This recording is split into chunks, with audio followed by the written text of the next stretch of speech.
Chioggia.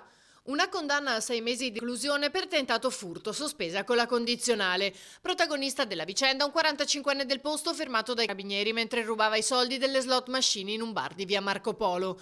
Durante l'udienza il 45enne avrebbe ammesso di essere stato costretto a rubare per colpa della crisi. Lui, un ex costruttore edile, ha detto di essere finito in rovina.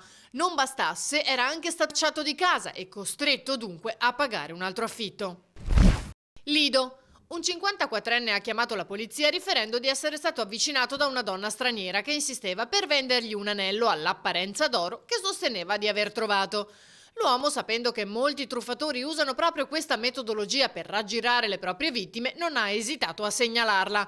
Gli agenti l'hanno così rintracciata poco distante e dopo averla identificata l'hanno denunciata. Si tratta di una 23enne romena residente a Marghera con precedenti specifici a carico. Dolo. I carabinieri hanno arrestato un romeno trentenne latitante da 10 anni per ricettazione. Dopo vari servizi di osservazione e la collaborazione di un prezioso testimone è stato deciso l'intervento che ha portato all'arresto. Nel 2006 era stato sottoposto all'obbligo di presentazione alla polizia giudiziaria presso la stazione dei carabinieri di Marina Tor San Lorenzo a Roma, ma aveva fatto perdere le sue tracce lasciando improvvisamente l'Italia per poi farvi rientro sotto falso nome.